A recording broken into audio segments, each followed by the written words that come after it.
నమస్తే. కథ వినండికి స్వాగతం. మనం ఈరోజు ఆత్మ సంతృప్తి అనే కథను విందాం. ఉదయగిరిని పాలించే చేతనవర్మ ఎప్పుడూ దిగులుగా ఉండేవాడు. రాజ్యాధికారం, సకల సంపదలు ఉన్నా ఇంకా ఏదో వెలితి ఉన్నట్లు బాధపడేవాడు. అదే విషయం ఓ స్వామీజీకి చెప్పి పరిష్కారం కోరాడు. స్వామీజీ కొన్ని క్షణాలు ఆలోచించి, సంతోషంగా జీవించే వ్యక్తి చెప్పులు తెచ్చుకుని ధరిస్తే మీ సమస్య తీరిపోతుంది అన్నాడు. రాజు తన మంత్రిని, ఆస్థానంలోని కవులని, సైనికుల్ని ఇలా అందర్నీ మీరంతా సంతోషంగా జీవిస్తున్నారా అని అడిగాడు. ఎవరూ అవును అనలేదు.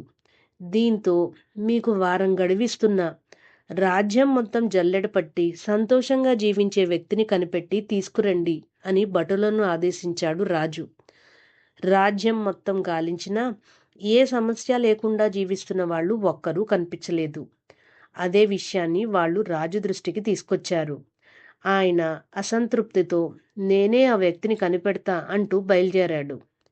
అడవికి దగ్గరలో చక్కగా పాటలు పాడుకుంటూ ఆవుల్ని మేపుతున్న ఓ వ్యక్తి రాజుకు కనిపించాడు.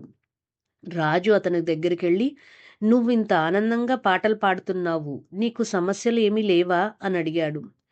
నాకేం, కాళ్ళు చేతులు చక్కగా ఉన్నాయి, తిండికి సరిపడా సంపాదించుకుంటున్నా, హాయిగా పశువుల్ని కాస్తున్నాను, ఇంతకంటే ఇంకేం కావాలి అన్నాడతను.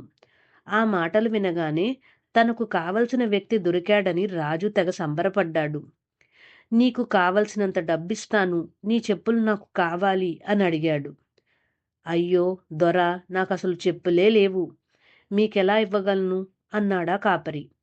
సన్యాసి చెప్పిన మాటల వెనక ఉద్దేశం చేతనవర్మకు అప్పుడు అర్థమైంది. కనీసం కాళ్లకు చెప్పులు కూడా లేకున్నా ఆ పశువుల కాపరి ఎంతో సంతోషంగా జీవిస్తున్నాడు. దేశాన్ని ఏలే నేను అసంతృప్తిగా ఉండటం సరికాదు. ఉన్న వాటిని వదిలి లేని వాటి కోసం ఆలోచించడమే విచారానికి కారణం అని తెలుసుకున్నాడు.